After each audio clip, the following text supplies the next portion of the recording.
ဆရာဝန်ကကြောပြင်ရဲ့အယိုးဘော်ကအမှုန်လေးတွေယူရင်တစ်ခုချင်းပြုတ်ထွက်သွားတယ်2026ခုနှစ်မှာကြောက်စရာကောင်းတဲ့ virus တစ်မျိုးဟာကမ္ဘာတစ်ဝင်းကိုအရင်မြန်ပြန့်နှံ့သွားခဲ့ပါတယ်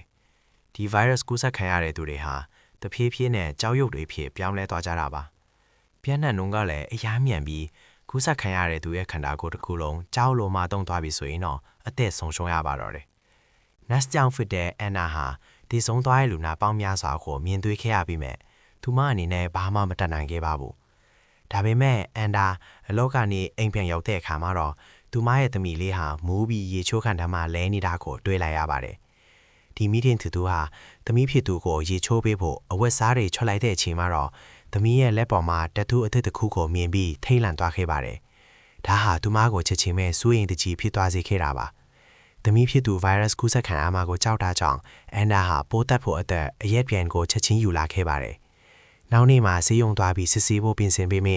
ဒါကိုသမီးဖြစ်သူကတော့သူမရဲ့အမေကအသေးအဖွဲလေးကိုအပေါ်တွေလုတ်နေတယ်ဆိုပြီးစိတ်ဆူးနေခဲ့ပါတယ်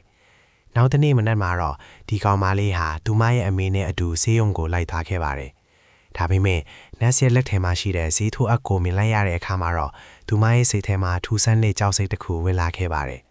အမေဖြစ်သူရဲ့စူပူရာကိုမခံချင်တာကြောင့်ပဲတတိမွေးပြီးဆေးထိုးခံလိုက်ပါတယ်ဒါပေမဲ့လူနာတွေအများများနေတာကြောင့်စစ်ဆေးချက်အဖြေထွက်ဖို့အတွက်9ရက်လောက်စောင့်ရမယ်လို့ NAS ကပြောပြခဲ့ပါတယ်။အဲ့ဒီအချိန်မှာပဲ Anna ဟာလူနာတွေကိုလိုက်ကြည့်ဖို့ပြင်ဆင်နေခဲ့ပါတယ်။ဒီအထက်တစ်ခုလုံးက virus ကူးစက်ခံထားရတဲ့လူနာတွေပဲရှိတာကြောင့်ဆရာဝန်တွေနဲ့ NAS တွေတောင် virus ကူးစက်ခံရမှာကိုကြောက်နေကြတာပါ။ဝန်ထမ်းအများစုကထွက်သွားကြပြီးဖြစ်ပြီးကျန်းရှိနေတဲ့သူဆိုလို့လက်ချူးရည်လိုတောင်ရပါတယ်။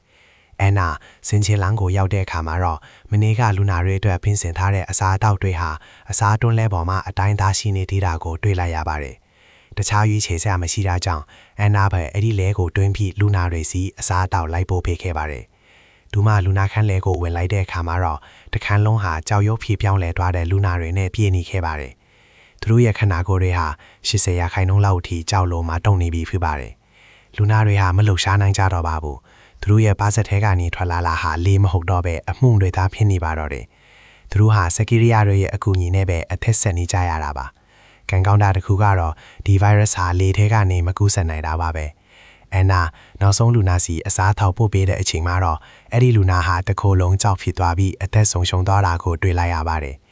Anna ဟာစိတ်မကောင်းဖြစ်မိပေမဲ့သူတို့ကိုကူတာပေးဖို့ဘာမှမတတ်နိုင်ခဲ့ပါဘူး။သူမဟာလူနာရဲ့ခန္ဓာကိုယ်ကစပျက်စီးတွေကိုဖြုတ်လိုက်ပြီးအဖြူရောင်ပိတ်ဆက်နေမဲ့ဖုံးပေးလိုက်ပါတော့တယ်။အဲ့ဒီအချိန်မှာပဲဒီကောင်မလေးဟာစစ်ဆေးမှုတွေပြီးသွားလို့ကြောင်းပြန်တက်နေပေမဲ့တကိုယ်လုံးမှာတဲမခံနိုင်လောက်အောင်ရရန်တာတွေကိုခန်းစားနေရပါတယ်။ကောင်မလေးကသူမရဲ့လက်မောင်းကိုကုတ်နေတော့မှပဲဆရာမကမေးခွန်းတစ်ခုဖြေဖို့အတွက်သူမကိုလှမ်းခေါ်လိုက်ပါတယ်။ဒါပေမဲ့သူမရဲ့လက်မောင်းကတန်ရာဟာပွင့်ထွက်သွားတာကိုသူမကိုယ်တိုင်တောင်တတိမထားမိလိုက်ပါဘူး။သွေးတွေဟာသူမရဲ့လက်မောင်းကနေစားပွဲပေါ်ကိုစီးကျလာခဲ့ပါတယ်။ဒါကိုမြင်လိုက်ရတဲ့အတန်းပေါ်တွေဟာထိမ့်လန့်သွားကြပါတယ်။ဆီယာမကလည်းတန်ရာကိုကူသားဖို့အတွက်ဆေးဖီးခန်းကိုအမြန်သွားဖို့ပြောလိုက်ပါတယ်။အတန်းပေါ်တွေကလည်းသူမကိုမိစ္ဆာတကောင်လိုသဘောထားပြီးအမြန်ထွက်သွားဖို့ပြောနေကြပါတယ်။ဒါကိုမြင်လိုက်ရတဲ့သူမရဲ့ချက်သူကတော့နော်ကနေချက်ချင်းလိုက်သွားခဲ့ပါတယ်။ဒါပေမဲ့သူတို့နှစ်ယောက်ဟာဆေးဖီးခန်းကိုမသွားဘဲနှက်စင်ခန်းထဲမှာပုံပြီးတိတ်တဆိတ်နဲ့နေခဲ့ကြပါတယ်။ဒီလိုရထားသူတို့အတွက်တစ်ဆက်လုံးနောင်တရစေမဲ့အရာထင်လာတော့မယ်ဆိုတာကိုတော့